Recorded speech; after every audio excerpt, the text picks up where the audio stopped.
Eu resolvi montar uma carteira de investimentos com um total de R$500. Uma carteira que vai ter ali 6 ações, ou seja, 6 grandes empresas que estão na Bolsa de Valores, mas também 4 fundos imobiliários. Assim a gente já consegue ter uma ótima diversificação, a gente vai entendendo toda a dinâmica em montar essa carteira de investimentos. E claro, também um pouquinho de renda fixa para manter ali uma certa segurança. Então aqui sempre uma visão de longo prazo, com tranquilidade, segurança, pra gente ter um futuro melhor lá na frente, pra gente construir o nosso patrimônio ao longo do tempo. Então bora lá, vamos começar aqui, que eu tenho a macroalocação da carteira. É sempre interessante que você pare antes de começar a investir. Se você vai montar uma carteira de investimentos, defina essas macroalocações. Quantos por cento você vai ter em ações? Quantos por cento você vai ter em fundos imobiliários? Quantos por cento em renda fixa? Você vai investir no exterior? É interessante que você pare, defina tudo isso antes e aí você começa a buscar os ativos. Então, para essa carteira, eu resolvi trazer aqui um perfil que é moderado para arrojado. Então, ele tem 35% para as ações, 35% para fundos imobiliários e 30% em renda fixa. Mas fica aqui já um ponto de atenção que caso você seja mais conservador, aumenta a porcentagem aqui de renda fixa. Tenha, por exemplo, 70% em renda fixa e os outros 30% você distribui, quem sabe, em ações de fundos imobiliários. Mas vamos lá, vamos começar aqui. Como são esses R$500? Mais ou menos R$175 para as ações, para os fundos imobiliários e R$150 para renda fixa. Vamos começar com os FIs. Nós temos aqui então 4 opções, 4 fundos imobiliários. Os fundos imobiliários a gente investe querendo ter a renda passiva. Esse é o ponto principal quando a gente investe neles. A gente se torna sócios, donos de grandes imóveis. Então nós temos fundos imobiliários de shopping centers, de galpões logísticos, de hotéis, de prédios comerciais, entre vários imóveis, esses grandes imóveis que nós temos espalhados no Brasil inteiro. Então é uma maneira pra gente buscar diversificação e não ter aquela dor de cabeça de ter inquilino, incomodação com manutenção, como por exemplo,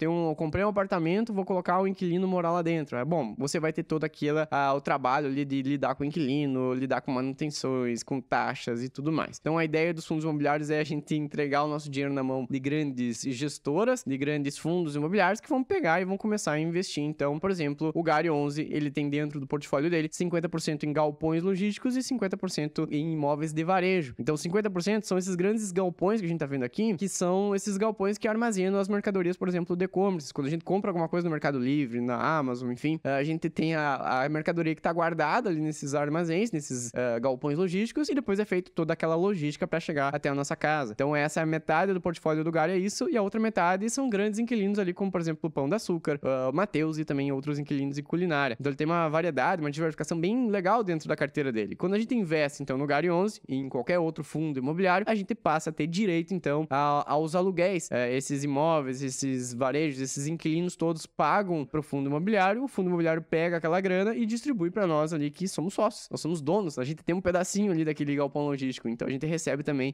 um aluguel referente ao quanto que a gente tiver também investido nele. Então vamos lá, o Gari 11 ele é um fundo base 10, a gente compra ele aqui com cerca de R$9,17, por isso o base 10, né, com cerca de R$10, ele vem pagando um dividendo muito bom aqui de 11,20% ao ano. Esse dividendo dos fundos imobiliários são isentos de imposto de renda, por isso que a gente sempre investe nos FIs pensando nessa renda passiva, esses dividendos que chegam todos os meses, igualzinho ao aluguel e ainda isento de imposto de renda. E bom, a valorização dele, a variação dele no último ano ficou ali em 0,55%, praticamente no 0 a 0. Então aqui na primeira opção de fundo imobiliário pra gente dar uma olhada, o Gari 11. O segundo, o GGRC 11. Esse também é um fundo de galpões logísticos, mas ele também tem imóveis mais focados para indústria, imóveis industriais. Então ele também busca uma diversificação bem legal dentro da carteira dele. A gente compra o GGRC então com cerca de R$10,87, quase R$11 aqui, mas ele também vem pagando bons dividendos, 10% foi o que ele pagou no último ano. Ele acabou se desvalorizando 4% também nesses últimos 12 meses. Então a ideia do GGRC também, grandes galpões logísticos e esses imóveis industriais. Esses imóveis industriais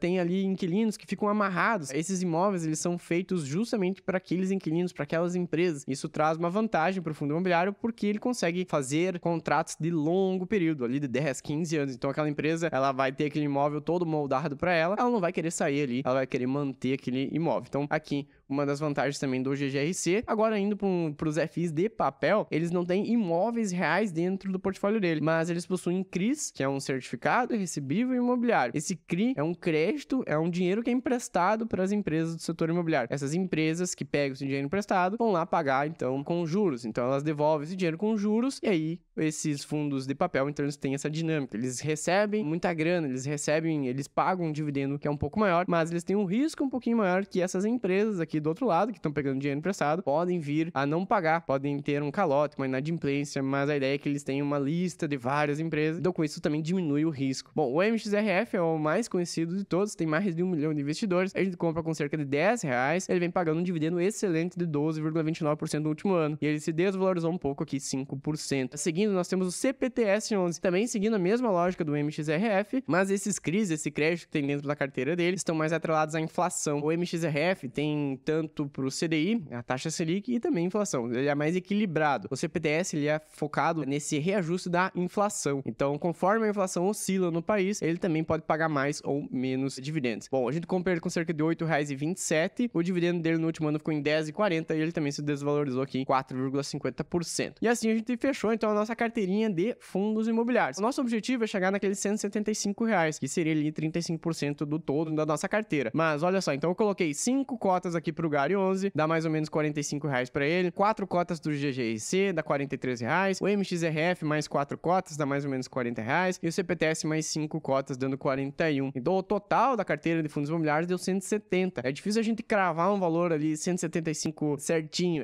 porque depende muito do valor de cada cota. Então a gente tem que trabalhar sempre com isso. Ou vai ficar um pouquinho a menos, ou um pouquinho a mais, mas a ideia é que a gente mantenha mais ou menos essas proporções que a gente definiu. E dessa maneira, então, nós fechamos a nossa carteira de fundos imobiliários e vamos começar agora com as ações. E antes da gente seguir com a carteira de ações, se inscreve aqui no canal, também deixa o seu like, aí você me ajuda a crescer no YouTube. Pega esse vídeo, manda para algum amigo que tá querendo começar a investir. Nós temos aqui uma carteira com R$500, muito bem diversificada. Qualquer pessoa pode começar a se espelhar nessa carteira para começar a investir. Muito obrigado, vamos continuar aqui com a carteira. São 6 empresas listadas na Bolsa de Valores que a gente pode se tornar sócios. A mentalidade da gente investir em ações é essa também, da gente ser sócio de grandes negócios. Por exemplo, aqui, o Banco Itaú. Você já pensou ser sócio do Banco Itaú, um dos maiores bancos da América Latina? Então é isso, a gente vai lá na bolsa, compra ali algumas ações, alguns papéis, que são na verdade ali pequenas frações daquela empresa. Então a gente se torna sócio ali com algumas pequenas porcentagens dentro do Itaú. Então é isso, a gente se torna sócio de grandes negócios e com isso a gente também faz parte lá na hora da distribuição do lucro, a gente também recebe a nossa parte e nós recebemos também os nossos dividendos. Então o Banco Itaú a gente consegue comprar aqui e ser sócio dele com cerca de R$32, ele vem pagando um dividendo de 7,25%, mas olha só, as ações elas tendem a se valorizar no longo prazo, elas tendem a se valorizar muito mais do que os fundos imobiliários, então ela paga um dividendo menor, 7%, a gente viu que os FIs estavam pagando lá 10, 11, 12, ela paga aqui 7% de dividendo, mas só nesse último ano ela se valorizou 43%, então, por exemplo, a gente compra hoje a R$32, mas daqui um ano, 2, 5, 10, ela pode estar valendo R$40, R$45, então é essa ideia a gente de receber dividendos e também a valorização, essa multiplicação que as ações podem trazer para o nosso patrimônio. Uma segunda grande ação para a gente se tornar sócio é o Banco do Brasil, também um excelente banco aqui do nosso país, um dos principais, e tanto o Banco Itaú como o Banco do Brasil, eles estão ali concorrendo lado a lado para ver qual que é o maior aqui do nosso país. Então, a gente pode se tornar sócio também dos dois. Aqui, investindo no Banco do Brasil, a gente tem aqui mais ou menos um valor para a gente se tornar sócio dele de R$29. Ele pagou um dividendo ali de 8,70% praticamente e se valorizou nesse último ano também, 31, quase 32%. Então, a mesma ideia da gente se tornar sócio do Banco do Brasil. Aqui tem um risco um pouquinho maior do que o Banco Itaú, porque o Banco do Brasil ele é uma estatal, então nós temos ali o governo por trás com 51% de todas as ações aqui do Banco do Brasil. Então ele é uma estatal, tem esse risco um pouquinho maior, mas ele é um banco que vem entregando muitos resultados, ele tá bem barato, ele tá descontado na bolsa, então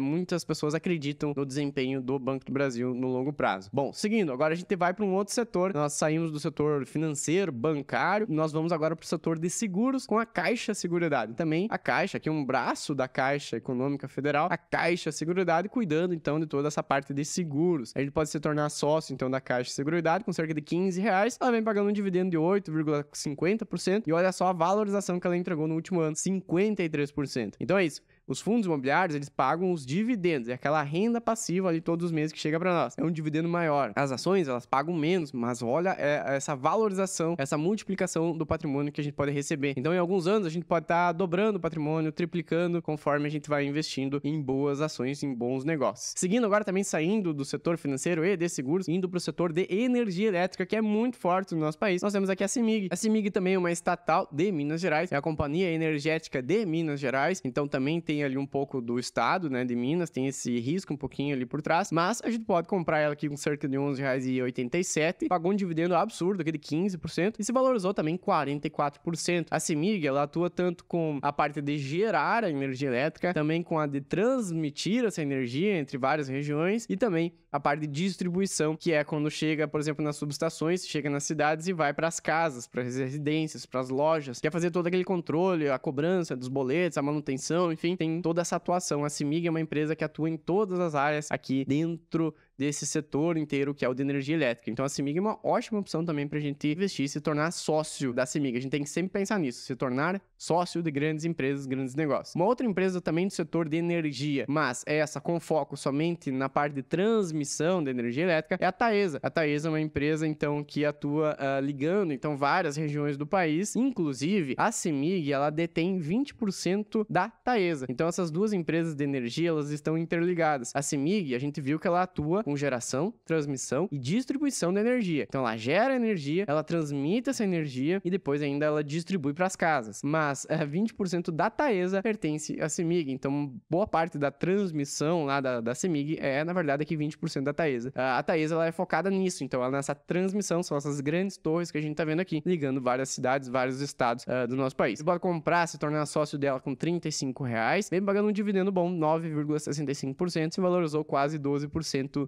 nesse último ano. E fechando então o setor de energia, indo para um outro setor que é perene, que é tranquilo pra gente investir por um longo prazo, a Sanepar. A Sanepar, então, no setor de saneamento básico, ela faz toda a parte de tratamento e distribuição também da água potável no estado do Paraná. Essa também é uma empresa que é estatal, é uma empresa do estado do Paraná. É a Sanepar, saneamento básico do estado do Paraná. Então aqui nós temos, a gente pode se tornar sócio dela, então, com cerca de R$30. Ela vem pagando um dividendo que tá um pouquinho inferior das demais empresas que a gente viu, 4,55%, mas ela também se valorizou bastante nesse último ano, 33%. Então, olha só, aqui nós já distribuímos e a gente tem uma diversificação muito boa com as ações que a gente escolheu. Aqui eu tenho a carteira, então, montada com a parte de ações. Nós temos aqui o Itaú e o Banco do Brasil no lado financeiro, grandes bancões que nós temos aqui no país. Caixa de Seguridade, então, no ramo de seguros. CEMIG e Taesa na parte de energia, sendo que a CEMIG atua com geração, transmissão e distribuição de energia, e a Taesa focada na parte de transmissão, que é onde mais tem lucro, nesse setor aqui de transmissão é onde mais tem lucro. E também a Sanepar na parte de saneamento básico. Uma ação do Itaú, uma ação do Banco do Brasil, 2 ações da Caixa, 2 ações da CEMIG, uma ação da Taesa e mais 4 ações aqui da Sanepar. A gente completa, então, a nossa carteira de ações, dando um total de R$179, quase R$180. Como eu te falei, é difícil cravar aquele valor exato dos R$175 que a gente tinha definido, mas assim, a gente já equilibra mais ou menos aqui uns R$30 para cada ação. A gente já consegue ter uma carteira também diversificada, com vários setores, várias ações, bons negócios pra gente investir. E agora a gente vai pro geral, pro total da carteira, como é que ela ficou. Então nós temos R$179,90 para as ações, 36% da carteira. Fundos imobiliários deu 34%, ali 170, ficou um pouquinho ali de diferença, mas mais ou menos essa foi a ideia, que é das macro alocações que a gente definiu lá no início. E a parte da renda fixa,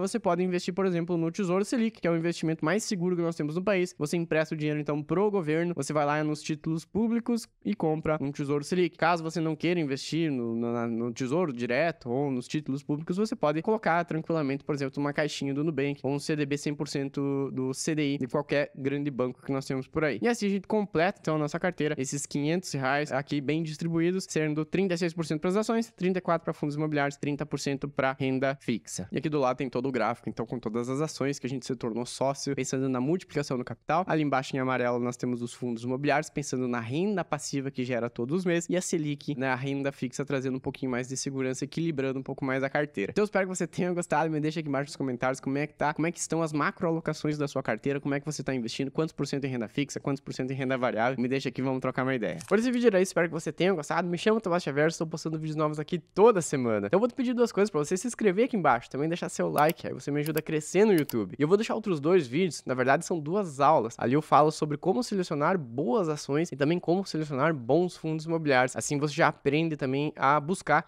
outros ativos, você faz todo o estudo para você montar também a sua carteira de investimentos. Dá uma olhadinha nesses vídeos. Muito obrigado, te vejo no próximo vídeo e falou!